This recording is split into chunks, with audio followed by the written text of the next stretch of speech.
오늘 하나님의 말씀은 신약성경 고린도전서 14장 32절부터 40절에 있는 말씀을 같이 보겠습니다. 같이 함께 읽겠습니다. 시작. 예언하는 자들의 영은 예언하는 자들에게 제재를 받나니 하나님은 무질서의 하나님이 아니시요 오직 화평의 하나님이시라. 모든 성도가 교회의 삶과 같이 여자는 교회에서 잠잠하라. 그들에게는 말하는 것을 허락함이 없나니 율법에 이른 것 같이 오직 복종할 것이요 만일 무엇을 배우려거든 집에서 자기 남편에게 물을 치니 여자가 교회에서 말하는 것은 부끄러운 것이라. 하나님의 말씀이 너희로부터 난 것이냐 또는 너희에게만 임한 것이냐. 만일 누구든지 자기를 선지자나 혹은 신령한 자로 생각하거든 내가 너에게 편지하는 이 글이 주의 명령인 줄 알라. 만일 누구든지 알지 못하면 그는 알지 못한 자니라. 그런즉 내 형제들아 예언하기를 사모하며 방언 말하기를 금하지 말라. 모든 것을 품위 있게 하고 질서 있게 하라. 오늘 말씀의 제목은 믿는 자들의 모임이라는 제목으로 하나님의 말씀 나누도록 하겠습니다. 우리가 몇 주에 걸쳐서 고린도 12장부터 14장에 걸쳐서 성령의 은사와 관련된 말씀들을 같이 살펴봤습니다. 오늘은 그 마지막 시간으로서 우리가 예수 그리스도의 이름으로 모여서 예배를 드릴 때 우리의 모임은 어떤 모임이 되어야 하는지 사도 바울이 오늘 세 가지로 우리에게 말씀해 주고 있습니다. 첫 번째, 우리가 예수 그리스도의 이름으로 예배를 드리기 위하여 또는 성도들이 예수 그리스도의 이름으로 모였을 때 우리의 모임은 어떤 모임이 되어야 하는지 첫 번째를 사도 바울이 말하면서 첫 번째는 이 영적인 모임이 되어야 한다 하는 것을 사도 바울이 말씀하고 있습니다. 영적인 모임, 영으로 나아가는 모임이 되어야 한다는 것이죠. 왜 우리가 영으로 모이고 영으로 나아가야 하는 모임이 되어야 할까요? 그것은 요한복음에 말씀한 것처럼 하나님은 영이시니 예배하는 자가 영과 진리로 예배할지니라 말씀하신 것과 같은 것이죠. 하나님이 영이시기 때문에 우리도 영으로 하나님 앞에 나아가야 한다는 것입니다.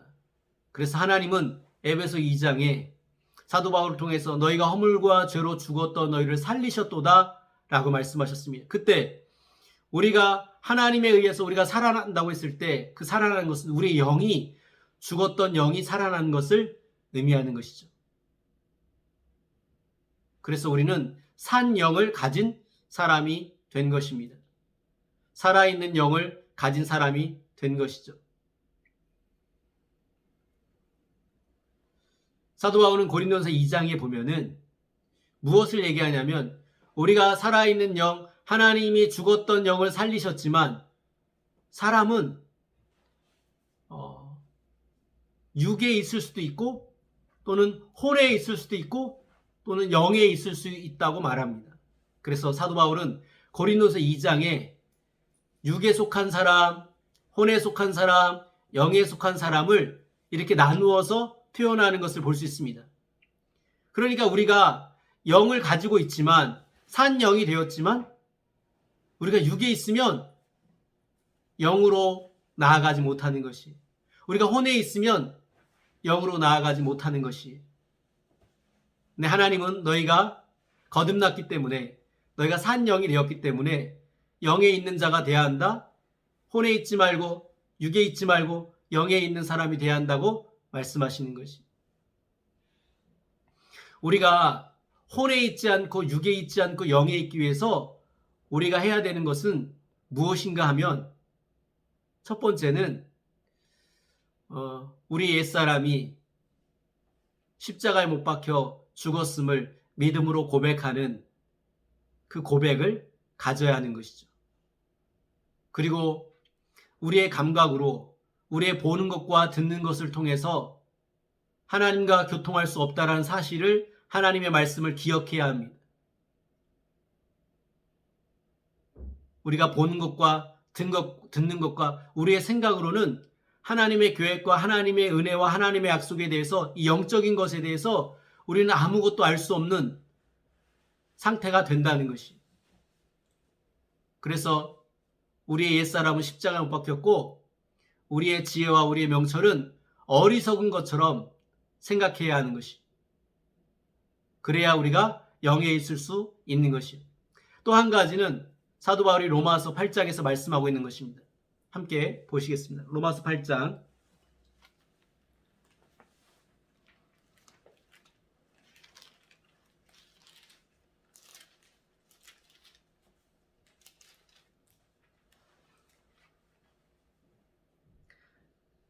로마서 8장 9절 말씀을 보겠습니다.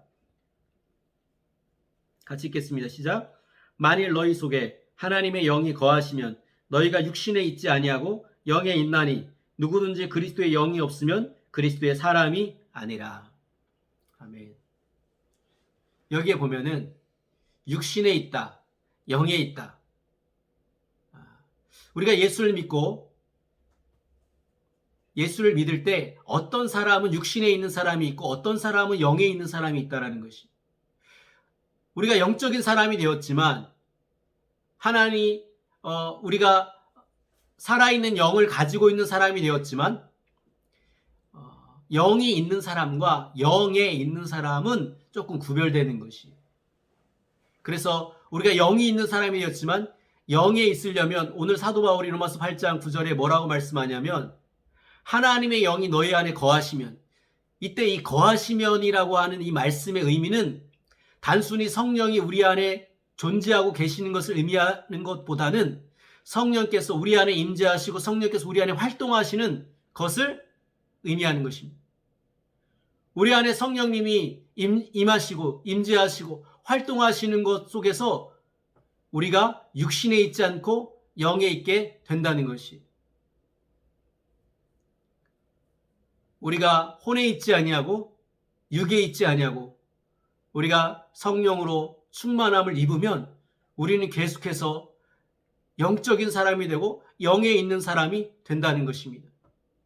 이 영에 있을 때 우리는 하나님의 계획을 알 수 있고 하나님의 말씀을 들을 수 있고 하나님의 말씀을 배울 수 있다는 것입니다. 하나님께서 우리에게 하시는 말씀을 우리가 알 수 있고 들을 수 있고 배울 수 있게 되기 때문에 너희의 주파수가 항상 영에 있는 상태로 유지하고 관리하라 말씀하시는 것이. 로마서 8장에 보면은 로마서 8장 16절에 이렇게 기록하고 있습니다. 성령이 친히 우리의 영과 더불어 우리가 하나님의 자녀인 것을 증언하시나니. 여러분, 우리가 하나님의 자녀인데 그 하나님의 자녀인 것을 누가 증언한다고 말씀하고 있습니까? 첫 번째는 성령이 증언하시고 두 번째는 우리의 영이 우리가 하나님의 자녀인 것을 증언한다고 말씀했습니다. 그래서 성령은 우리의 영과 더불어 우리가 하나님의 자녀가 되었음을 증언하신다고 말씀하셨습니다. 그러니까 성령이 우리 안에 말씀하시는 것을 누가 동일하게 증언하시냐면 우리의 영이 증언하는 것이. 그래서 우리가 우리의 모일 때 우리가 영에 있어야만 하나님께서 말씀하시는 것을 우리가 들을 수 있고 배울 수 있고 그리고 하나님의 생각으로 우리가 고백하게 된다는 것이. 할렐루야. 여러분, 우리가 혼에 있으면 우리의 지성과 감정과 여기에 머무르거나 우리의 감각, 듣는 것과 보는 것에 머물러 있으면 우리가 이 세상을 살 동안에 점점 하나님과는 멀어지고 하나님 말씀과는 점점 멀어지고 하나님과 교통함이 없어지고 그러면서 끊임없이 이 세상의 근심과 걱정 가운데 헤어나올 수 없게 되는 것입니다. 왜 우리가 살면서 근심과 걱정에 사로잡혀서 살게 되냐면 우리가 혼에 있고 보는 것과 듣는 것에 이 육에 있기 때문에 하나님과 교통하는 하나님의 말씀을 듣는 그 시간을 보내지 못하기 때문에 끊임없는 걱정과 끊임없는 근심과 끊임없는 두려움이 생기는 것입니다. 이스라엘 백성들이 광야를 살 때 물이 없으면 원망과 불평이 있었죠.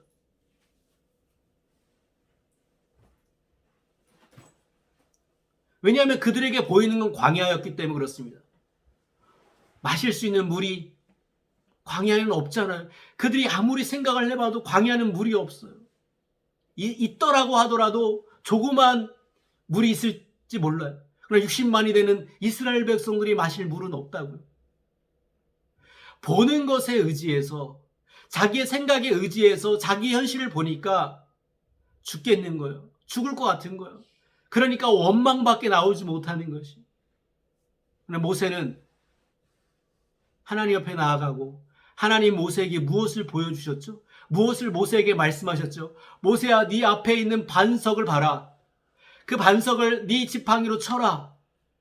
그 반석에는 너와 너의 백성들이 충분히 먹을 물이 있단다. 하나님과 교통하는 사람, 하나님의 말씀을 들을 수 있는 사람은 걱정하지 않고 근심하지 않고 염려하지 않고 원망하지 않습니다. 이 영적인 눈이 열려서, 영적인 귀가 열려서 하나님께서 우리를 위하여 예비하신 그 은혜들이 보이기 때문에 그렇습니다. 사도 바울이 고린도서 2장에 하나님이 사랑하는 자들을 위하여 예비하신 것은 눈으로 보지 못하고 귀로 듣지 못하고 마음으로 생각하지 못했던 것 같으나 오직 성령으로 우리가 우리 영에 있을 때 하나님께서 우리를 예비하신 것들을 보게 하신다고 말씀하셨습니다. 우리의 감각을 의지하여 감각으로 아는 사람, 그러면 영적인 하나님이 우리를 위해서 예비하신 것들이 전혀 보이지 않게 되는 것입니다. 그래서 우리가 예수 그리스도에 모일 때 우리는 육에 있지 말고 혼에 있지 말고 영에 있을 때 우리가 하나님의 자녀인 것을 고백하고 하나님의 자녀로서 하나님께서 우리에게 약속하신 것이 보이게 되고 하나님의 능력이 보이게 되고 하나님의 축복이 보이게 된다는 것입니다. 그래서 우리의 모임은 철저하게 영에 있는 모임이 돼야 한다는 것입니다. 우리 모두가 예수 그리스도를 모일 때, 주일날 우리가 모일 때, 성도들끼리 소모임으로 모일 때 영에 있는 예배자로, 성도로 서시길 예수님의 이름으로 축복합니다. 두 번째는 오늘 본문 말씀으로 돌아가서 고린도전서 14장 33절입니다. 같이 읽겠습니다. 하나님은 무질서의 하나님이 아니시오 오직 화평의 하나님이시라. 아멘.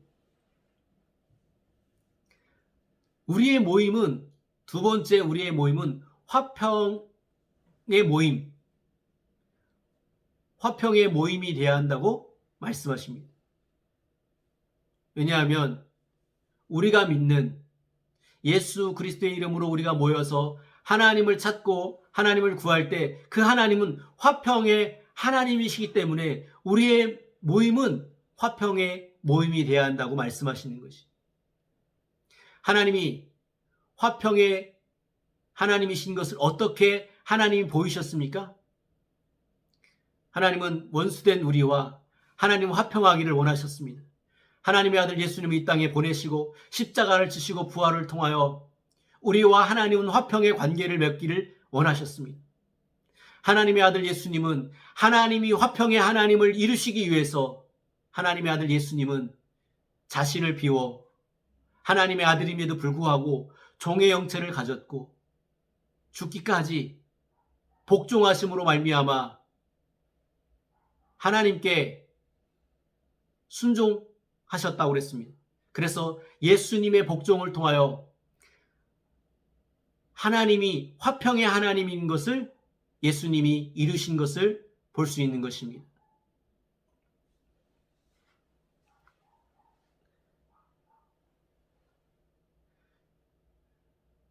화평의 하나님. 그래서 우리는 화평의 모임이 돼야 하는 것이죠. 그래서 사도 바울이 이 화평의 모임이 되기 위해서 우리에게 권면하는, 조언하는 말씀이 있습니다.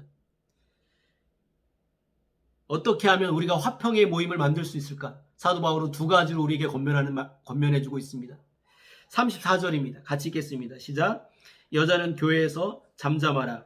그들에게는 말하는 것을 허락함이 없나니 율법에 이른 것 같이 오직 복종할 것이요. 우리가 화평의 모임이 되기 위해서 우리에게 무엇이 필요하다고 말하면 첫 번째는 잠잠하라. 우리가 예수 그리스도인을 모였을 때, 성도들이 모였을 때 우리가 화평의 모임이 되기 위해서 우리에게 필요한 것은 하나님의 말씀을 말하는 것이 필요한 것이 아니고 오히려 잠잠한 것이 필요하다고 말씀하고 있는 것입니다. 잠잠하라. 사도 바울이 특별히 이 여자들에게 말씀합니다. 그러나 이것은 여자들에게만 해당이 되는 말이 아니고 화평의 모임이 되기 위해서 남자든 여자든 이 모임 가운데 화평의 모임이 되려면 잠잠함이 있어야 한다고 말씀하시는 거죠. 여러분, 예수님이 화평의 하나님이 되기 위해 십자가에 못 박히실 때 예수님이 거기서 설교하시지 않았습니다. 잠잠히 조롱과 멸시와 천대를 받으실 때 예수님이 십자가를 지러 가시는 과정 가운데도 십자가 지시는 예수님이 설교하지 않았어요. 하나님의 말씀으로 그들을 깨우치려고 하지 않았어요. 오히려 잠잠히 복종하신 것을 볼 수 있습니다. 여러분, 교회의 화평이 깨지는 이유는 무엇입니까? 너무나 하나님의 말씀을 말하려고 하기 때문에 그렇습니다. 하나님의 말씀과 하나님의 뜻을 말하려고 하는 사람이 많기 때문에 교회에 오히려 화평이 깨지는 것입니다.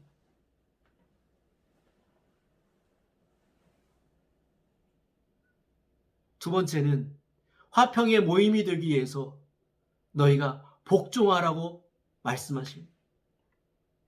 우리가 아까 영의 모임이 되면 우리가 무엇을 알 수 있다고 말씀하셨습니까? 하나님의 말씀을 알 수 있다고 말씀하셨죠? 하나님의 말씀을 배울 수 있다고 했죠? 그러나 너희가 영에 있어서 하나님의 말씀을 들을 수 있고 영에 있어서 하나님의 말씀을 배울 수 있지만 너무 지나치게 하나님의 말씀을 말하려고 하지 마라. 그래서 사도 바울이 예언하는 자들의 영은 예언하는 자들에게 제재를 받는다고 말씀하셨습니다. 제재하는 것이 필요하다는 것입니다. 우리가 모일 때 우리에게 하나님의 말씀이 깨달아지고 하나님의 말씀이 들렸다고 너도 나도 없이 하나님의 말씀을 말하려고 하면 그 모임의 화평이 깨지는 거야. 직장인들이 노래방 가서 노래 부를 때 부장님이 마이크를 치면 그 모임은 그 직원들은 더 이상 그 모임에 가고 싶지 않아요. 화평이 깨진다고요. 교회에서도 우리가 하나님의 말씀을 자신 혼자만 하나님의 말씀을 말하려고 하고 모임의 주도권을 자기만 그 말하려고 할 때 그 모임은 화평의 모임이 깨지고 그 모임은 계속해서 유지가 되지 않는다라는 것입니다. 그래서 오히려 너희가 말하려고 하기보다 하나님의 말씀으로 말하려고 하기보다 너희는 잠잠하고 오히려 너희는 네가 말하려고 하는 것에 복종하는 모습을 가져야 돼. 말하는 것보다 더 큰 영향력은 너희가 복종하는 모습을 보이는 것이 더 큰 영향력이야. 이것을 사도 바울이 말씀하고 있는 것입니다. 사도 베드로가 믿지 않는 남편을 구원하는 좋은 방법을 어떻게 말씀합니까? 너희가 하나님의 말씀을 말하려고보다 말하는 것이 아니라 너희가 하나님의 말씀에 복종하는 걸 통하여 너희의 선한 행실로 믿지 않은 남편을 구원하는 것이 하나님의 뜻이라고 말씀합니다. 말하는 것이 아니고 잠잠함으로 구원한다는 것이에요. 말하는 것이 아니라 복종함으로 구원하는 역사가 있게 된다는 것이죠. 이것을 꼭 기억해야 합니다. 우리는 이것을 착각해요. 하나님이 때를 얻든지 못 얻든지 전도하라, 말씀을 가르치라. 이게 너무 이 머리에 박혀서 쇠뇌당해서 믿는 자들의 모임 가운데도 자기가 계속해서 하나님의 말씀을 말하려고 합니다. 안타까워서. 그런데 이걸 아셔야 돼요. 그건 효과적이지 않아요.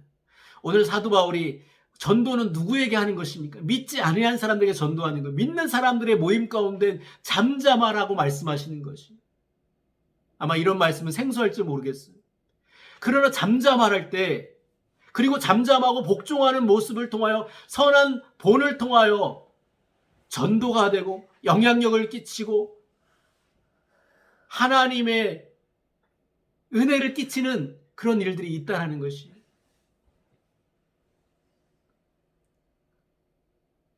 기도 많이 하시는 여자 집사님, 기도 많이 하는 권사님, 기도 많이 하는 여자 목사님,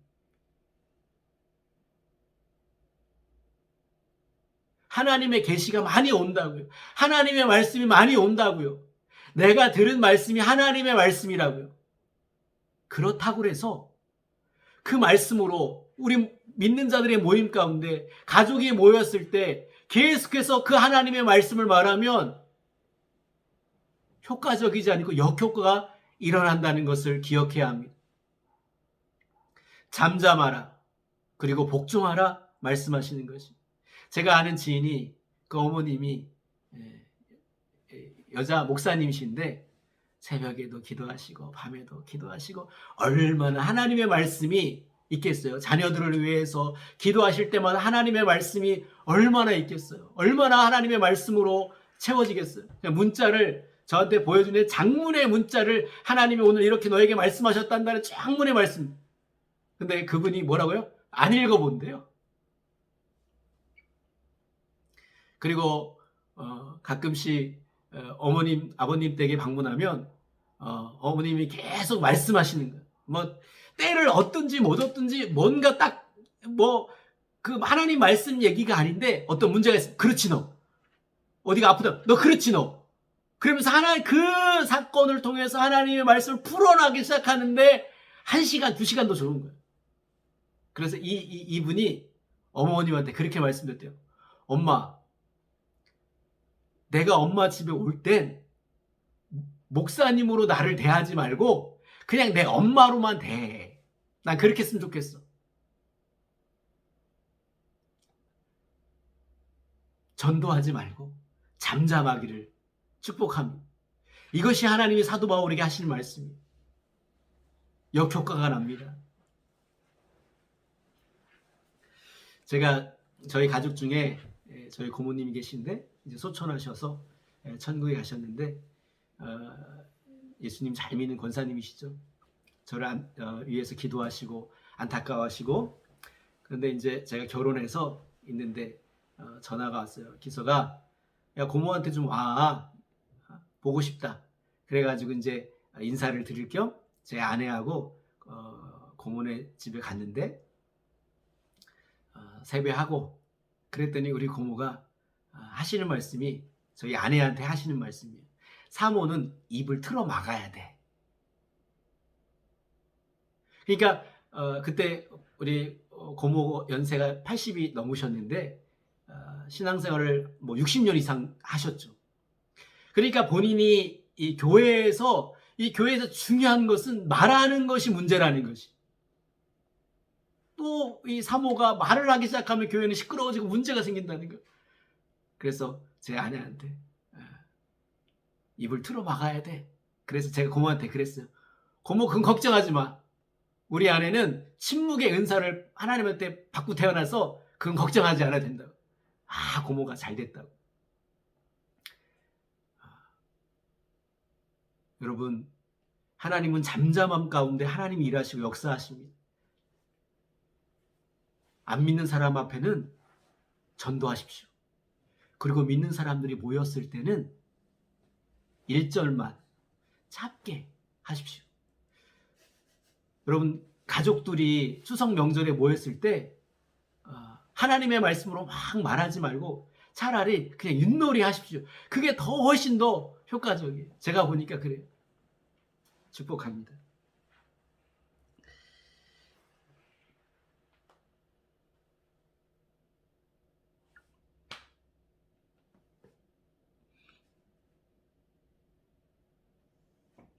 세 번째, 우리의 모임 가운데 우리의 모임은 어떤 모임이 돼야 하냐면 우리의 모임은 사랑의 모임이 돼야 합니다.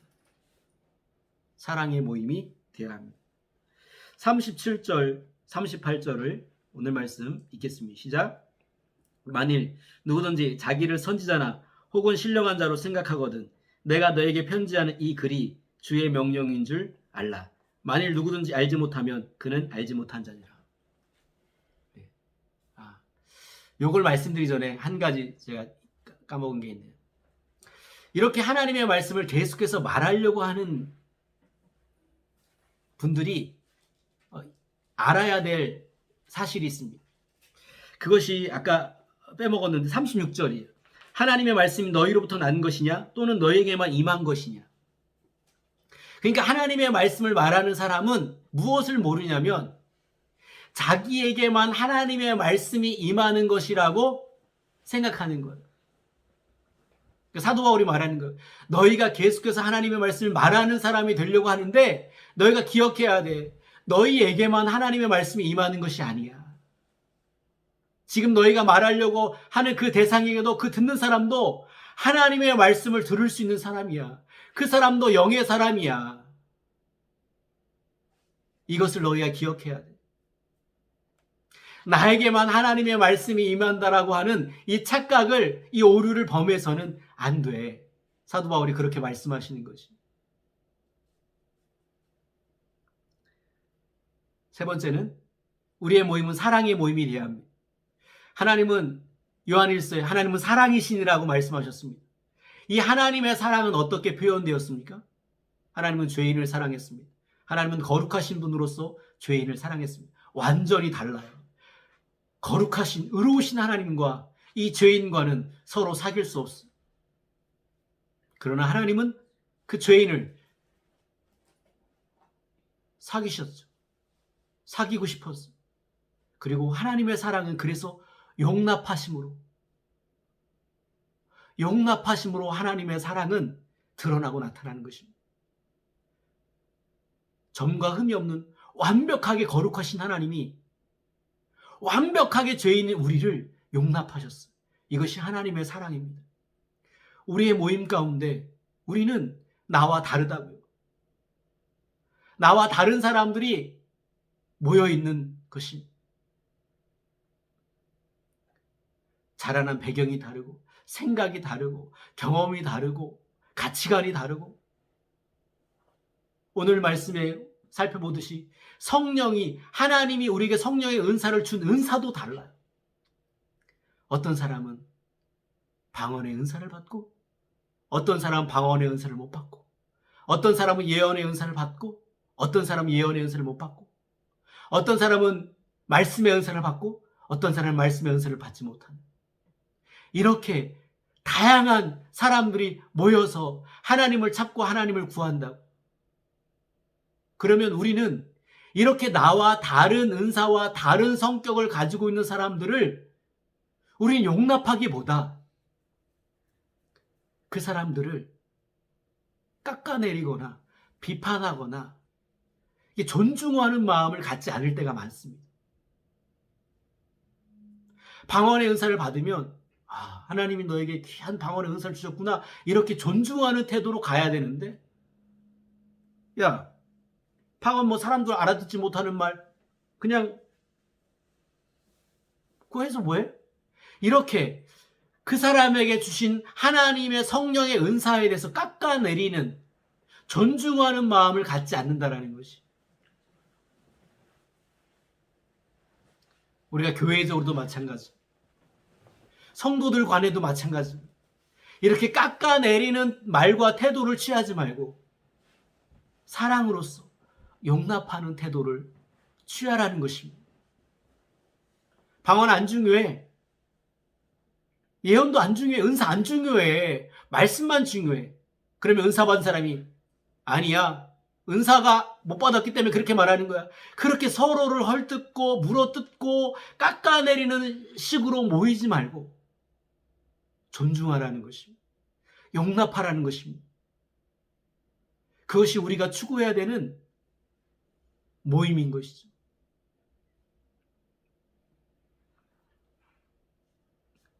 비판하지 말고 용납하는 저와 여러분 되시길 예수님으로 축복합니다. 목사님이 설교하다 성경 구절이 틀리면 저것도 모르는 목사님이 아니고 용납해 주시기 바랍니다.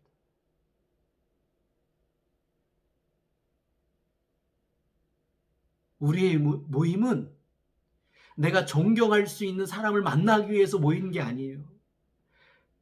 나에게 모델이 될 수 있는 사람을 찾고 그 사람으로 은혜를 받으려고 모이는 게 아니라고요. 내가 사랑하려고 모이는 것이, 나하고 다른 사람, 문제가 있는 사람, 부족한 사람을 내가 용납하기 위해서 모이는 거라고요. 하나님이 이것을 우리에게 말씀하고 있는 거라고요.